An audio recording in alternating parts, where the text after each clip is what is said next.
po sa aking YouTube channel, Randy Channel. Paki-subscribe, like, and share, comment dito sa aking video upload. At hayaan nyo muna batiin ko kayo ng magandang umaga, magandang tanghali, magandang gabi sa inyo lahat. Sana po nasa mabuting kayo kalagayan at malayo sa karamdaman. Lalo-lalo yung mga OFW natin sa abroad. Gusto po kayo dyan. At saan man kayo panig ng mundo naroon, sana po nasa mabuting kalagayan at malayo sa karamdaman. Okay?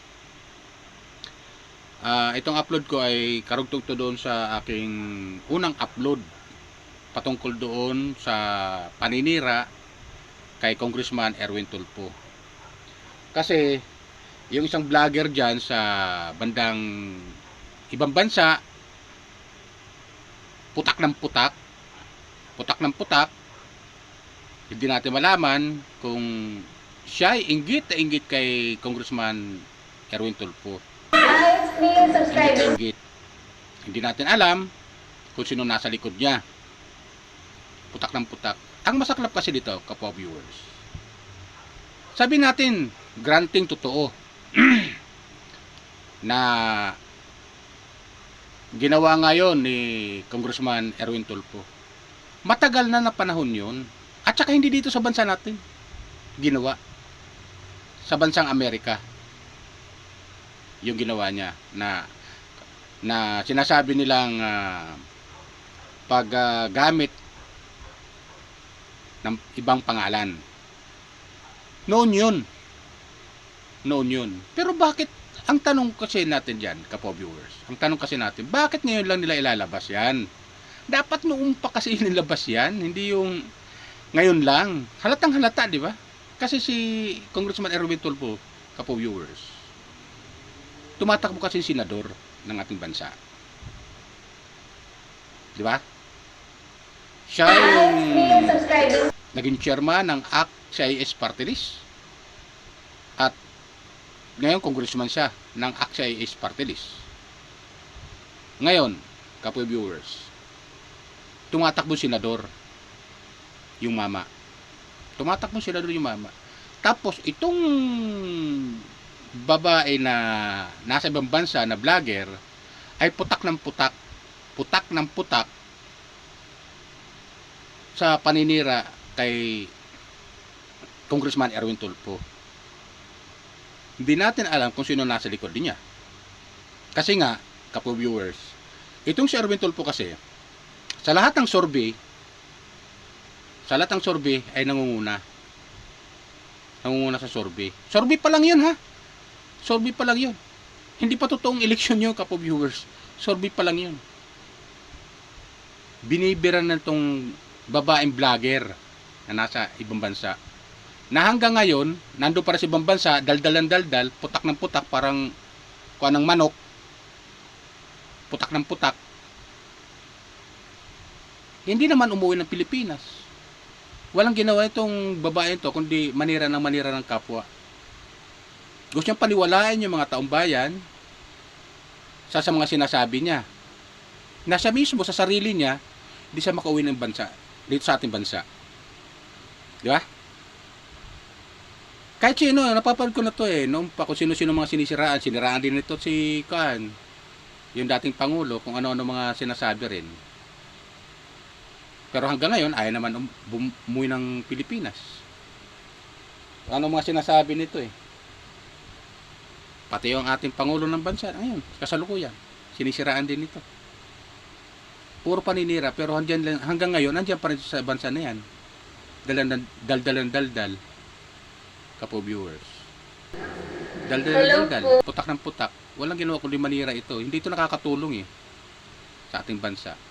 Anong ginagawa niya, kundi manira ng kapwa. Tulad ngayon, kay Congressman Erwin Tulfo, sinisiraan niya dahil tatakbo senador.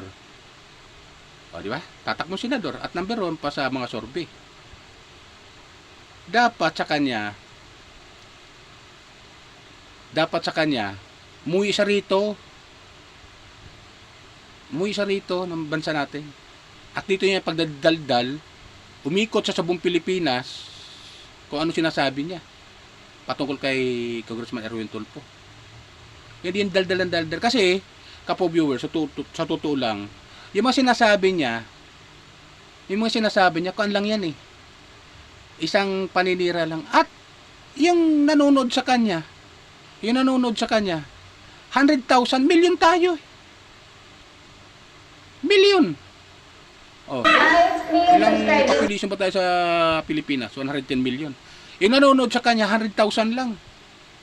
Nasa kalingki, wala pa sa kalingkingan, baka tinga lang. Tinga. Di ba? Kapwa viewers. Yung paninira niya, wala eh. Halatang halata talagang naninira lang siya ng tao eh. Gusto niyang sirain si Congressman Erwin Tulfo. Bakit ganyan kayo? Kaya, paano siya ngayon paniniwala ng taong bayan kung siya ay daldalan lang? Di ba? At saka ay nanonood sa kanya. Tulad siya nasabi ko, 100,000 lang. Milyon ang botante ng Pilipinas. Milyon ang botante ng Pilipinas. Di umuwi siya dito ng bansa natin at ikutin niya ang buong Pilipinas kung saan siya makarating, daldal sa daldal, yung sinasabi niya, para lahat makapakinig. Kasi hindi lahat may cellphone. Hindi lahat may TV. Di ba? Kaya puro daldal. Halatang naninira lang siya. Halatang naninira lang siya. May ayon sa kanya, pinapadala siya ng mga impormasyon, galing sa atin, pinapadala siya ng impormasyon. Kasi nandiyan siya sa ibang bansa, puro siya magdaldal siya, puputak siya para sa manok, putak ng putak, kulang na tumilaok eh. Kapo viewers. Paninira to, tsaka inggit yung umiiral. Yung nasa likod niya, maaari, na nagbibigay sa kanya ng impormasyon, iyon ay inggit na inggit sa kanya yun. Kay Congressman Erwin Tulfo. Kasi maaari hindi pumapasok sa mga survey. At talagang hindi mananalo yung mga animal na yan. Kasi mga ganid sila sa kapangyarihan. Ito ngayon lang ito tatakbo. Si Erwin Tulfo. Ngayon, congressman siya, di ba? First time lang yan. Tapos tatakbo sa senador. Di ba? Tatakbo sa senador. Ngayon sinisiraan. Kasi alam kasi nitong babae na to na maaaring manalo pagka senador si Congressman Erwin Tulfo. Dahil nangunguna sa survey, maaari. Apo viewers. Kung manalo sa kaanto sa pagka-senador si Congressman Erwin Tulfo, kapo viewers, di mamamatay sa inggit itong putak ng putak, lalong-lalo yung mga nasa likod niya, nagbibigay ng impormasyong kuno, ayon sa kanya. Di ba? Dapat noong pa yan, binulgar nyo na. Ba't ngayon lang? Halatang halata naman eh. Yan lang yung sa akin, halatang halata, na ba't ngayon nyo lang sinabi yan? Dapat noong pa. Kundi kayo mga ugok. Di ba? Yung babae na vlogger na yan, kundi ka ba naman ugok, dapat noong pa. Hindi ka puro kadaldalan dyan, wala namang kakwenta-kwenta. Paninira lang ginagawa mo eh. Halatang halata ka eh. Nakakahalata na kaming mga viewers napapadaan sa aking channel dito sa aking kapo viewers. Halatang naninira ito kay Congressman Erwin Tulfo. Umuwi ka ng Pilipinas, dito ka magdadaldal. Ikutin mo ang buong Pilipinas. Kung may utak ka, ikutin mo buong Pilipinas, sabihin mo yan sa mga tao. Kasi hindi lahat may mga cellphone. Hindi lahat may mga TV. Hindi lahat ng lugar may kuryente. Kung di ka ba naman bugok. Masabi ko to sa babaeng vlogger na to, bugok to eh. Puro paninira na ginagawa nito eh. Kapo viewers eh. Sa totoo lang, bugok para sa akin. Umuwi ka ng Pilipinas. Dito ako magdadal. Dahil hindi yung dyan ka lang sa ibang bansa mo. Sa bansa na yan, kung saan ka, mga animal ka. Sorry for the words, kapo viewers. Naiinis lang kasi ako eh. Kasi halatang halata kasing naninira ito sa tao eh. Sinisiraan niya si Congressman Erwin Tulfo. Anong gusto niya mangyari? Tapos sasabihin niya, huwag ka nang tumakbo. Bakit? Kaputol ka ba ng bituka niya? Ang kapal din ang mukha nito babaeng to. Ba't mo sasabihan na huwag ka nang tumakbo? Sabi niya yun, huwag ka nang tumakbo. Sasabihin niya si Erwin Tulfo, bakit? Ano mo si Erwin Tulfo? Kaputol ka ba ng bituka niya? Magsasabi ka, sino ka? na magsasabi sa kanya. Di ba? Kakairita lang to eh. Di natin alam kung sino nasa likod nito. Yung nasa likod niya, maaaring hindi pumapasok sa survey. At maaaring matalo yung nasa likod niya. Maaari. Yung nagbibigay ka mo ng impormasyon, paninira lang yan eh. Inamin na ng tao, sinabi niya ng totoo. Sinabi niya ng totoo. Nagtrabaho yung tao sa ibang bansa at saka kangailangan nga dahil gusto niyang mapakain ang kanyang mga anak. Oh. Sinabi na ang totoo. Ano ngayon? May magagawa ka ba? Mapipigilan mo ba siya yung pagtakbo ng ating ni Congressman Erwin Tulfo? Hindi mo kayang pigilan. Taong bayan ang uhusga. Yung pagdadaldal mo na yan, yung mga viewers mo, 100,000 lang. Ang botante, milyon. Kahit anong daldal mo dyan, tutulo ang laway mo, baka pati dila mo, mangatal, sa kadadaldal, paninira, wala ka pa rin magagawa. Kasi nandiyan ka sa bansa na yan, kung saan ka lugar, kung saan ka lupalop dyan. Umuwi ka rito, sabihin mo yan dito sa buong Pilipinas. Umikot ka, buong Pilipinas yan. Malapit na ang kampanya. Umikot ka, at yan ang sabihin mo.